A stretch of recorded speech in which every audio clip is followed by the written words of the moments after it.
I got a mouth, I got a sandwich. I'm gonna eat the sandwich and I'm gonna talk. Whoever doesn't like Marmite sandwiches can no longer be a friend of mine.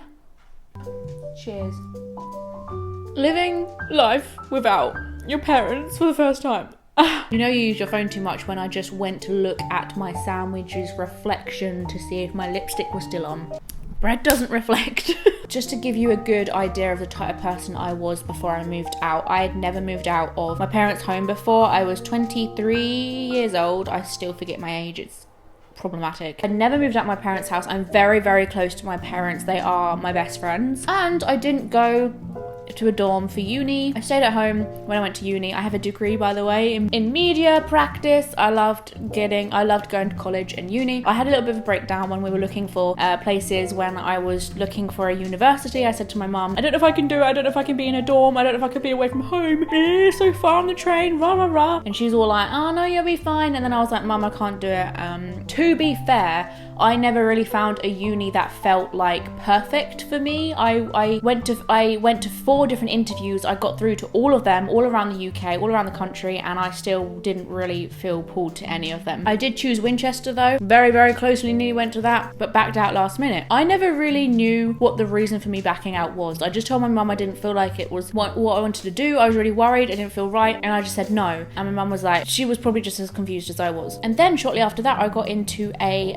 long distance relationship. Kind of long distance, not too long distance, but I was traveling up and down from Oxford down south, back up to Oxford, like all the time. So I obviously figured out that it wasn't the distance really that was actually getting in the way, because I could happily travel to Oxford all the time, and I was completely fine with getting on the train. I was completely fine with how much the travel was costing. I was fine with being away from family when I was up there visiting him. So I quickly came to a conclusion that actually that wasn't the issue.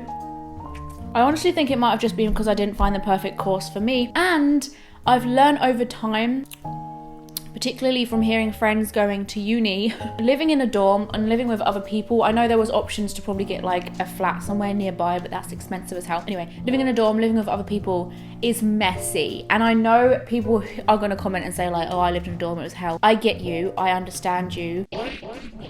I would probably quit. I have some weird things about, like, I'm not a very clean person necessarily, but I get very overwhelmed by like other people's dirt. I don't mind my own mess, but other people's, I get very like anxious and weird, and I don't like the concept of people sharing my stuff in the kitchen, and I don't like the concept of people taking my food.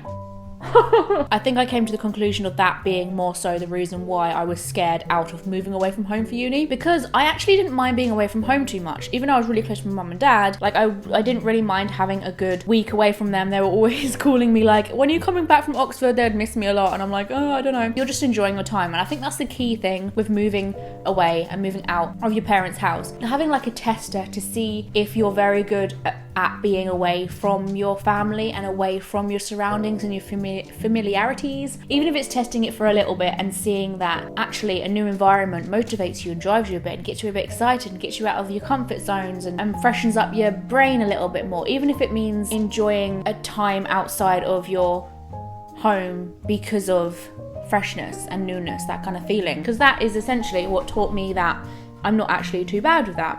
Anyway, I'm just waffling now. We broke up, I got a new boyfriend, and he happened to originate from Newcastle. Cue in the reason why Ellie is sitting here in a Newcastle flat today. He was currently living down south because an ex brought him down there. Thanks, babes, for bringing the man of my dreams to my life. And we were very close, we were getting closer. We've been together for like 2 years and we wanted to move out really badly. We were flat viewing for ages. Those of you who watch my vlogs will know we were flat viewing for ages. Found out that realistically, money-wise, we couldn't make it down south and save for a house as well. Like, people say you shouldn't rent because it's throwing money out the window and you're not going to be able to save. Well, technically, we could probably rent and save at the same time if we were to find a very affordable place to live. Adam said to me, do you realise how cheap places are in Newcastle? And I was like, no, I wasn't aware at all. So I had a look and realised you could literally buy like a 2-bedroom flat, even a house, a 1-bedroom house, for the price of renting like a garage down south. Let that sink in a second.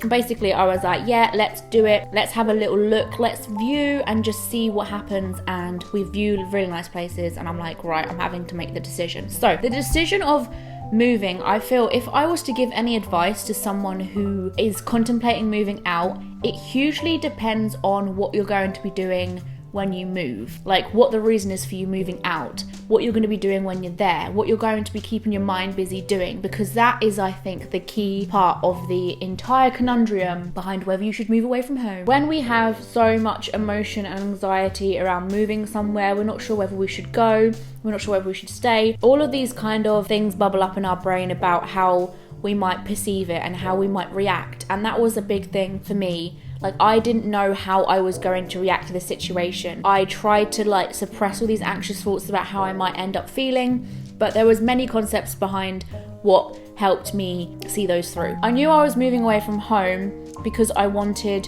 to like rent a place that was more affordable, and I knew when I was in that place I was able to do a lot more and create a lot more and achieve a lot more for what I do as a job. Like, you guys know this is what my full-time work is. Even though it looks fairly straightforward from the surface of things, there's a lot that it kind of entails beyond the surface, and ins and outs of stuff is like a lot more long-winded than it initially appears. So I knew that would be keeping me very busy, but I also knew it would be enabling me to do more stuff, to have the freedom to do more stuff, to have the space to do more things. And it wasn't necessarily an investment because I'm putting a lot of money into somebody else's pocket, but I knew in a way it was an investment because this is my business as well. I was potentially buying myself a little studio. I kind of knew that once I got there, I would be busy doing stuff, and I would keep my mind busy, keep myself busy. I got things to do, and I knew that would be very helpful. Before I found a flat with my boyfriend though, I was living with his grandma. She was helping us just get ourselves on our feet, flat view, and it really helped my boyfriend find a job while we were staying with someone when we didn't have like loads of income coming in because of only one of us working. That was where it was a lot more difficult for me to be away from home. Adam was always with me. I wasn't working as much because it's very hard to work when someone who isn't working is around you all the time, because obviously you want to do things. I wanted to make the most of the fact that Adam wasn't working for once as well, because that's very rare. Like, he had all this free time so we could do lots of things. I was missing my family more because there was more free time and I wasn't busy. The day I was on the train and I was just watching kind of the world go by, and I was on the way to Newcastle, the train stops and I just say to myself, this is it. Like, I'm living in Newcastle now. That was a really bizarre feeling. It was almost like as though a really good anxiety tactic that I've kind of adopted as I've gotten older, and actually it has really helped me, but it's not for everybody, is to kind of pretend a situation isn't ever going to happen. Obviously you've got to prepare for things like interviews and stuff, but I have to be somewhat prepared. But the minute that you prepare yourself for something, whether that's like organising stuff up or getting like a slideshow ready, you have to, I always feel like you have to then remove it from your head, remove it from your brain. I cock up more, I make more mistakes when I'm overly prepared and overly organised. So many presentations after presentations in university, I did so much better when one popped up out of the blue and I wasn't as prepared for it, because I hadn't had time to dwell over and worry and stress, and then it would come out in the presentation. I would stumble over myself, I'd have too much organised and everyone was overwhelmed and it was confusing and weird. Whereas when I just winged it, I didn't even have a presentation, like I didn't even have a slideshow behind me. I was just kind of like speaking these words that were just coming out of God knows what. I got top marks. So that kind of helped me develop this sort of thing of not thinking about it too much. I was getting asked questions by family members saying things like, oh, you're moving out like next week, how are you feeling about it? And I just remember being like, oh yeah, like I just sort of suppressed it weirdly. And also I didn't know how, I was more worried about how my body was going to respond to it. When you have anxiety, you never really know how your body is going to react to a situation. And I said to everybody who asked me how I feel about moving away, I said, I don't know. I just said, I'm just going to see what my body does when I get there. And everyone would laugh at me, but I knew I was being 100% truthful. I knew I didn't know if I would sob and cry when I get to Newcastle Airport. I didn't know whether I was going to cry myself to sleep every night. I didn't know whether I was going to get a taste of freedom and never want to move back home again. I didn't know how I was going to react. And I think that really, really helps me when it comes to anything that involves some worry and anxiety. It's having trust in the fact that the things you worry and are concerned with up here are merely nothing but thoughts. They're not real. They don't exist. They are just your predetermined thoughts, estimations, predictions, how you think things are going to pan out. They haven't happened yet. They don't exist as physical things. I just understood that I had worry there. I just sort of said, it's okay. This is a worry that I brought up from somewhere deep down, and I should just allow it to sit there and then continue with the plan that I decided to go with. And then I just waited out to see what happened. I stayed at Adam's grandma's for a couple of days. Actually the night I got there for the first time, and I put my suitcase down, Adam surprised me with a load of presents he wrapped up, like some Baileys and some chocolates and a dressing gown and some slippers as like a welcome, I'm gonna start crying, welcome home sort of present. He knew I was gonna start feeling like a bit homesick and stuff, and that actually made me cry because I was like overwhelmed by how nice that was, but also it made me realize how big of a deal this was and how like I will probably feel homesick. And the first few days of being away, and the minute I got to his grandma's house, I suddenly felt this weird pain of letting people down. At first I felt like I had sort of failed everybody. I'd moved away from what I'd built with my friends and family, and that had let them down. So what I will say with that is it really tremendously helps. And if you're in a situation where your friends and family are like bigging you up and saying, you know, you got to do this is a great opportunity, go, go, go, you should be really, really grateful for people that are cheering you on behind the scenes. If you've got friends and family saying, I really want you to do this, let me say this now, that will really, really help you further down the line. And I say that because I really feel like now I would have had a lot of issues with dealing with that, particularly if I didn't have so much support surrounding me about the situation. As great as it is to say, you know, just follow your dream, doesn't matter about anyone else, go forward with it, sometimes the fact that our dreams are so far from what other people around us want will get in the way of us from moving forward. Even though we want to follow our dreams and want to do what we want to do and all that kind of crap, it messes with our guilt. Like, it might further down the line make us think, oh my gosh, I've let people down. A little thing, if other people around you want to move away, support their ideas and support their dreams, because it really will help them. It doesn't seem like a big thing to say, but it really, really, really helps. Another thing is, obviously, like I said, thinking about the reason why I was going away. When I had the decision to move to uni, I didn't want to do it because I didn't have a big enough drive to need to go there for. Like, moving out of home for something that felt like not very fulfilling didn't make me do it, obviously. Whereas something like this is about being able to do what I do full time, having the freedom to do it all the time, and being able to be more independent, having my own little place with Adam, being able to decorate how we want things, and like there was so much more part of the whole story that made the motive easier. So that's another thing I'll say, it's the motive behind it. Let that drive you forward. So if you want something enough, then you'll get it. My mum likes writing emails. She's not a phone person, like she's not really a text person, so we'll either call each other or use emails. And if anything, actually, emails I actually prefer than texts, because we send each other massive letters with pictures and stuff, and that really helps me kind of like not feel like I'm missing out, because that is something I feel like you do get when you move out. You hear about all the stuff that your family are doing back home, you hear about the occasions that happened when you weren't there. There are a few things that you can obviously make your way down to if you organise it in advance, but something I've really struggled with is like missing out on things. So it's kind of nice to have her fill me in those things so I don't feel entirely missed out. At least I'm told about them, if that makes sense. Obviously, video chats and calls are very important. When I tweeted out before I decided to make this move, I asked you guys if any of you had moved out, what made it easier for you, any tips, that kind of thing, and almost everyone said video calls will help so much. And I remember being like, I'm not really a video caller. I hate Skyping people. I don't even like making phone calls half the time. But I wasn't really sure. But it's so true. It almost feels like when you're talking to someone on a screen, I know it's only on a screen and that's kind of sucky, but you almost get immersed into the sort of environment they're filming in. You just see familiar surroundings of just like the front room that they're in, like the living space that you used to be in all the time. Just having them in that spot, talking to you with their phone in their hands, and you can see it all happening behind them, honestly does make you feel like part of you is there.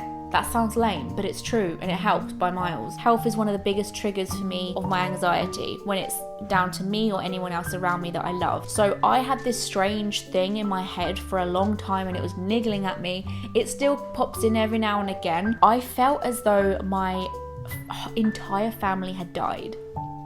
This is gonna sound weird, but in a way it is a little bit like grief, because you are experiencing a loss. And I went from like living with my family and also being very close to them, to moving away from my family and feeling this like physical and mental distance from them gone. It was just like a pigment of my imagination. It was a dream. I don't know. Everything just vanished. It felt like grief. I felt like I was experiencing a physical loss, and then my brain kind of just saw that as death. Like, what else could it be unless it was death? So I said this to Adam. I was like, it's gonna sound crazy, but I feel as though everyone's just died. And we laughed about it, because if you don't laugh, you'll cry, right? And he was just like, don't be so silly. Like, everyone's there. You can talk to them. And visiting back home was actually really helpful. People worried up here, up north, and my family worried that visiting back home might make me a bit upset and maybe I wouldn't want to come back up after visiting. But it kind of just gave me affirmation. It made me sure that I'd made the right decision. And the reason why is because I came home, as much as I love being home so much. You just instantly get reminded about why it is you decided to make this decision, right? Like, as soon as I got home, I realized, do you know what? I love my family to pieces, but I'm in the process of getting my own big space. Like, I don't have much space here. I'm not able to do all the things that I want to do here. I can save down here, but in the meantime I can't really do anything in my life other than sit in like a very small room and try and get things done in there. Like, the freedom, like, it's just, I think that's the biggest bit of advice I can give as well. I know I keep saying that, but you don't know unless you try. Your thoughts aren't physical things, they're not happening yet, unless you have like a memory of obviously you trying that before, but at least you tried it. Yeah, like, all I will say to someone who's not sure about doing something,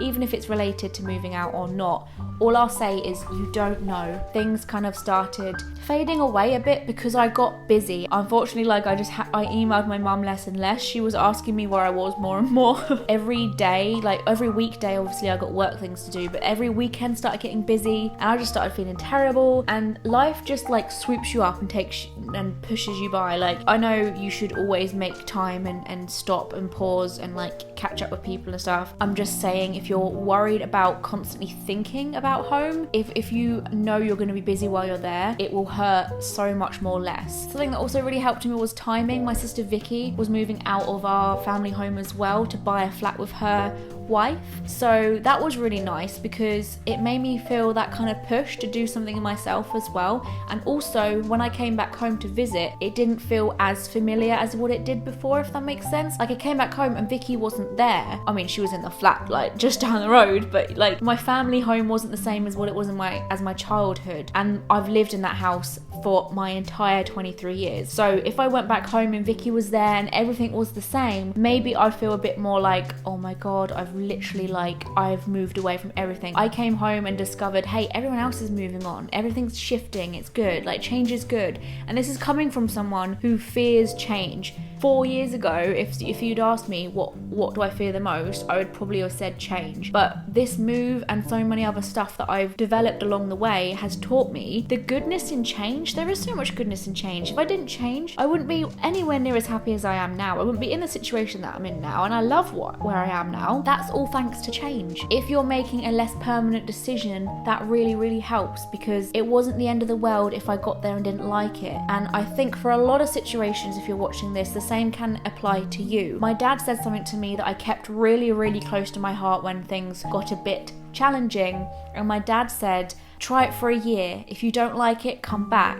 I remember saying something to him like, oh, I'm nervous or I'm worried. And he was like, why? What are you worried for? And just to see how he thought what I said was crazy helped me, because it shows that not everyone else is worried about me. If everyone was panicky about me, I would start feeling panicky and overwhelmed. But he was just like, what are you worrying for? Like, you're just up there, you can just come back down. It doesn't matter if you haven't got your things. I don't even care if you're leaving all your stuff behind. If you've got you and you want to be back home, you can come back home. If you need us, we're here. And I was just like, do you know what, you've just made the situation 10 times easier by saying that it's not the end of the world It's not like I'm signing my contract, I'm signing my soul to Newcastle. Obviously, we're signing a flat to rent from a landlord here. Like, it's not as though my life is changing forever. So my mum has said to me, and my dad has said, look, if you don't like it, test it for a year. You got a contract on the flat for a year, see how it goes. The only worry my mum ever said to me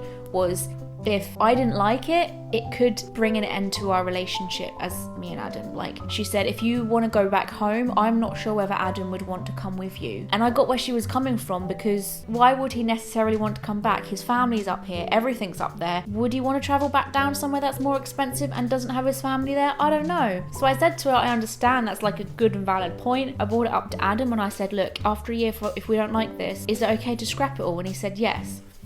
Having a kind of aim, a goal, so say like, I'll try this for 6 months, see how it goes. I recommend giving yourself a year or two, because a lot can change in 6 months. I feel like you might get to the 6 month mark, which I have now, and I'm still getting better. Like, I've been up north for half a year now, so I don't feel like I've learned everything I need to learn about moving away from home yet. I'm still developing, I feel like. So I would say give yourself like 2 years so you can properly feel how it feels like to be away from home and experience like the freedom and getting used to just like living your own life, paying your own bills. It feels good. There's pros and there's cons, definitely. Like, council tax, what the frick is that? Why does that exist? Why is that so expensive? But then there's random things like putting the washing on. Like, I'm really enjoying using a washing machine without the whole family trying to schedule in their time with the washing machine.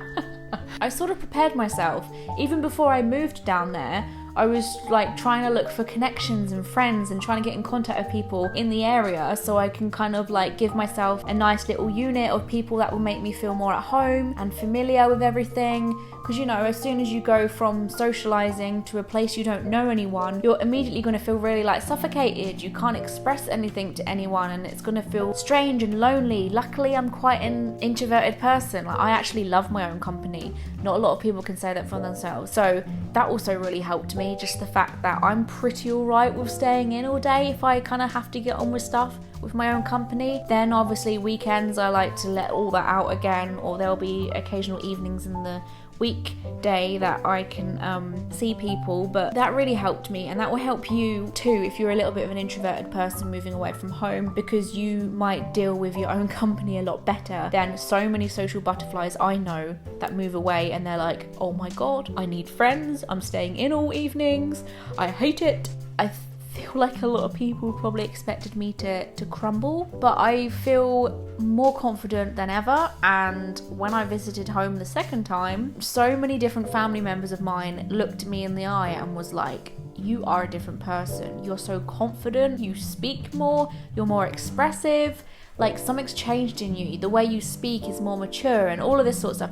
You guys probably won't really see this sort of stuff because it's more behind the scenes. It's like less me kind of like being on camera, it's just like conversations and stuff. You need these little confirmations. If things just unfold in a certain way, like they're supposed to unfold, then they will. If things are meant to happen, then they will. Like I said, I didn't know how it was gonna go. I just took the plunge, did it, and things slowly started unfolding really nicely. So like people saying that to me, for instance, worked out really well. The fact that this flat was a year lease really helped, because that was my goal anyway, to move here for a year. At least I had something secure for a year. And I don't want to get too spiritual and stuff on you, but I will say I do tend to talk to the universe, and I do say things like, give me a sign if this is right for me, what should I do? I ask questions and all sorts, and I get answers back, whether that's through like the radio or something I see on the TV, or I'm reading something. Honestly, like if you ask for help for something, you get it in return. And I felt like all these signs just kind of pushed me along in the process, and I love it. Like I said, I don't know where I said this, but I came off the train when I got to Newcastle for the first time, and I felt someone genuinely pat me on the back. They went like that. Like the minute I got to Newcastle, I turned around, no one was there, so I was like, okay. And when I was in a long distance relationship, actually, a thing that I said to people, which is a huge pro about being in a long distant relationship, you get so more excited about seeing your partner when you're in a relationship because you're not around them a long distance relationship because you're not around them all the time. So seeing your partner is like a big occasion. You can organize stuff and you look forward to the date, etc., etc. And it's the same with moving away. You look more forward to seeing your family. It's more of an occasion. You can organize stuff while you're together because of the hell of it, because you're together. You can count down the days of seeing them. For example, I'm about to go and see some friends who are coming over for a week in a minute, and we're making a big occasion out of it, and I'm pumped for it. And then my best friend's coming up for my birthday. We don't see each other a lot, and that makes seeing each other so much more exciting. We'll do more things now. We know that we're organising things and not just kind of like lounging about on the sofa watching TV all the time because we're used to each other's company. And I know people will say my situation's a little bit different because I'm self-employed, so I do have more freedom. Like, I can just work from whenever, and if I don't like it here, I can just pick up my job and run. But the thing is, Adam's not, right? He's in this situation too. He made this move as well. If we don't want to do this, we will have to move back down south or whatever, wherever we'll have to move. But the point is, he'll have a job up here, so he's still sacrificing this job. Like, he left a job that he liked in central Brighton. He got a new job and he loves it. He likes it 10 times more. he might have to lose that. Like, it sacrifices just for the hell of seeing how things go, and I feel like that's the way I'm trying to see life more often these days, not seeing it as more as so much of a permanent thing, and just sort of enjoying the ride while it lasts. Understanding whether you want something enough. Like, I thought about this a lot. There were weeks and weeks that went by of me thinking whether this was a good idea or not for X, Y, and Z reasons. So once you thought about that enough and kind of weighed up the pros and cons without using any mental thoughts in any of the cons, because you don't actually know how you're going to think when you get there, and then just plunging it on with things. Once again, it doesn't have to be about moving away. If anything you want to do in life feels right for a long amount of time, give it a bash, give it a whirl, see how it goes.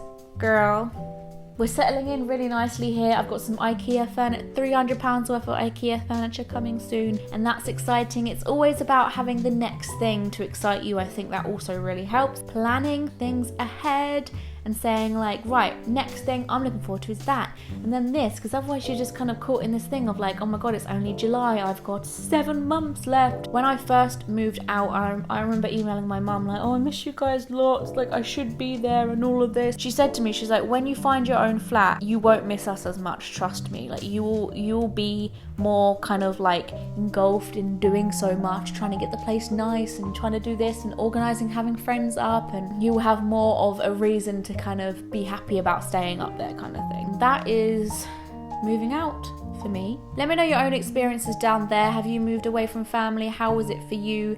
Give me a big old essay about how you figured moving out yourself. It's a complex experience, that's for sure. I'm on social media such as Twitter, Facebook, Instagram, and I also have tarot readings. If you want to book me up for a tarot reading, just email the email address down there. It's in my video description. And yeah, thank you very much, guys. If you liked these kind of sit down chatty videos, make sure to give this video a like so I know, and I will see you in about 3 days time.